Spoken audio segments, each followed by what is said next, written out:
In this quick video, I'm going to show you how I configure the NEC systems for voicemail to email delivery using Gmail accounts.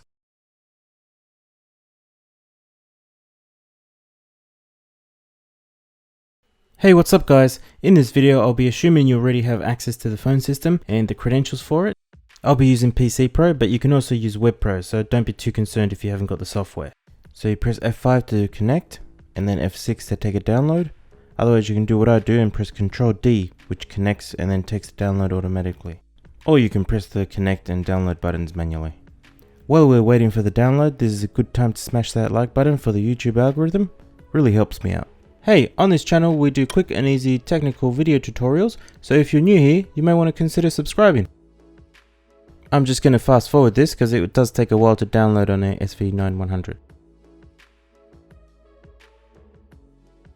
Now that you've got a clean database before you've made any changes, it's a good idea to save it as a backup, just in case you break something after you've made changes, and then you can easily restore it. Alright, so let's get into it. First memory block is 4718. InMail SMTP setup. So before we go and make our Gmail account, these are the parameters we need. So the SMTP server for Gmail is smtp.gmail.com.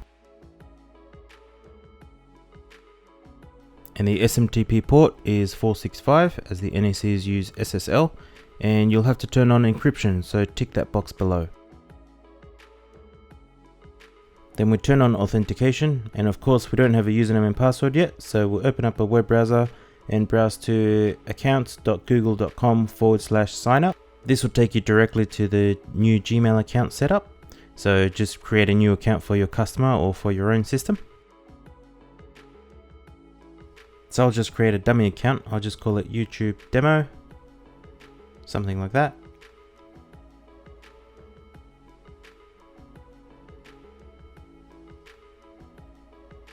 YouTube demo. Hopefully it's available. If not, I'll just pick anything else that comes up. Password, I'll just make it easy for this. Of course, I'll be changing it after the video is done. Not that I'll be using this account anyway.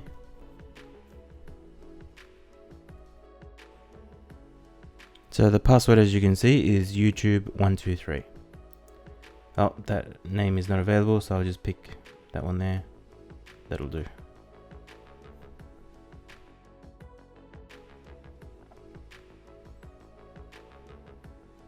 Alright, so that one's available. I'll just leave that blank. I think you have to enter a birthday, so I'll just make it 1st of the 1st, whatever.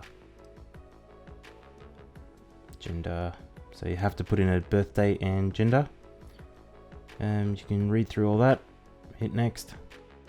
And if you're getting value out of this video, just hit the like button. Okay, so this is the important bit. So you go into security after you've created your account, scroll all the way down towards the middle or towards the bottom, and see where it says less secure app access. You got to turn this on.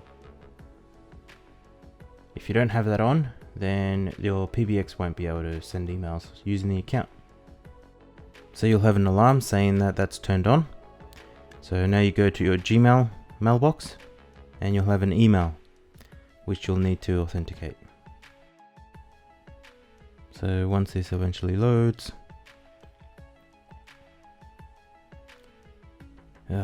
yeah, okay. Alright, so you have a critical security alert. Wrong one, sorry. Critical security alert. Then you got to scroll down and click on check activity. Okay, and then you've got to just confirm that you did make that change to enable less secure apps. And once you've done that, you're ready to go onto the phone system and set this account up there. Okay, so if we go back, actually I'll go back into the mailbox so I can copy the new email account. I'll just press Ctrl C and Ctrl V to paste it there, and V and V. Okay, so password was YouTube123. Then we hit apply, and then the next memory block we go to is 9011. So we'll have to set a DNS in there for the SMTP server to look at. I know you would most likely have it in 10.12, but it's pretty silly you need it in here too, otherwise it doesn't actually work. This only applies if you've got 47.18.02 set to domain name. If you've got it set to IP format, you don't need this actually, so just keep that in mind. You can put a secondary DNS in there if you wish. So the next memory block we'll go to is 4702 and set up a mailbox with an email address for email delivery. So 4702.20, you got to tick that box to enable voicemail delivery. 4702.21, enter a valid email address to receive the voicemails. And in 4702.27, you have three options. No change allows the message wait light to still light up on the handset, so no change there. If you make it save, so once the email is sent, the message wait light turns off, but the message is still saved on the mailbox. And if you select delete, which is what I usually do, the message is deleted from the mailbox as soon as the voicemail has been successfully emailed out. If by any chance the email fails, then the message wait light will light up. The email won't get deleted, so that's good.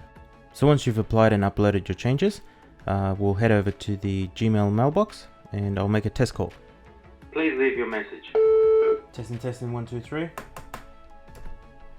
So now that you've left the message, it should pop up in the sent items here. Now the first time you try and do it, it does take a while to send the message initially, but then afterwards it speeds up and does send it out a lot quicker. So anytime now the message should pop up here, and then once it pops up here, the recipient should have it as well. It's a good idea to put your own email in there as a recipient, because once you receive the email, you know you've done it right and it works, and then you can go and put the customer's email in there so you can go test it with them.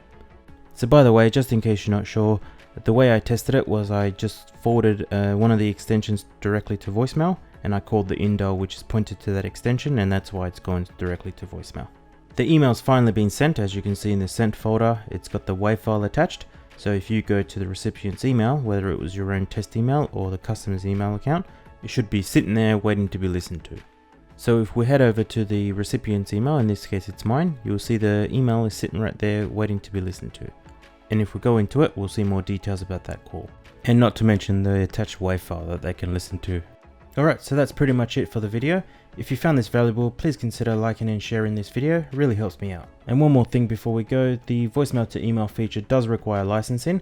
I will be putting a licensing list down in the description below, just to help you guys out. Thank you for watching guys, I expect this video to have been useful. Thank you for your time, take care.